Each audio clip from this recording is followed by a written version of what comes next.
Why a single scene shattered Captain America's long-standing image of justice. This was the first time Tony had been beaten so thoroughly, left completely defenseless. His opponent wasn't some ruthless villain, but a comrade who had once fought alongside him. The catalyst for this rift was a piece of classified footage devastating enough to tear Tony's sanity to shreds. He watched with his own eyes as his father's skull was crushed by the Winter Soldier's cold mechanical arm, and his mother Maria, gasping her last breaths, had her neck snapped by the Winter Soldier's grip. What destroyed him even more was that the friend he trusted most had known the truth all along and had been covering for the killer. Tony clenched his fists and demanded answers from Cap. At first, Cap tried to make excuses, claiming he hadn't known before, but as Tony pressed him harder and harder, Cap finally hung his head and admitted the truth. I didn't know it was him.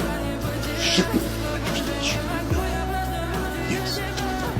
Out of respect for their shared history, Tony didn't go for the kill against Cap. Instead, he focused all his fury on eliminating the Winter Soldier. Just as he was about to succeed, Cap came rushing in. Tony had no choice but to fire 2 electric cables to bind Cap tightly in place. Then he grabbed the Winter Soldier by the throat. He'd planned to blow the Winter Soldier's head clean off, but his palm repulsor was crushed by that mechanical arm. The moment Cap broke free, he didn't hesitate for a second. He immediately told the Winter Soldier to run. Tony struggled to his feet to give chase, but Cap swung his shield and destroyed the flight stabilizer beneath his feet. All Tony could do was watch helplessly as the Winter Soldier's figure disappeared into the distance. Refusing to give up, Tony quickly adjusted and fired a missile to seal off the exit, successfully subduing the Winter Soldier. But just then, Cap came flying at him. All 3 of them tumbled from the heights together, crashing to the ground below. After being blocked again and again, Tony's patience ran out completely. He swung at Cap, and all his pent-up rage exploded in that moment. Bucky seized the opportunity to join the fight. He grabbed Cap's fallen shield, and together they ganged up on Tony. Even with his armor, Tony gradually lost ground against 2 super soldiers attacking in tandem. Fortunately, Tony spotted an opening in the battle. One powerful blast sent Cap flying. The battlefield instantly became a one-on-one between him and the Winter Soldier. Though the Winter Soldier was an enhanced super soldier, he knew full well he was no match for Tony. He gambled on trying to rip out the arc reactor from the armor, but Tony hit him square in the chest with a repulsor blast that severed his mechanical arm completely. He'd lost all ability to fight back, but just as the Winter Soldier went down, Cap charged in again. Tony tried to suppress Cap with an energy beam,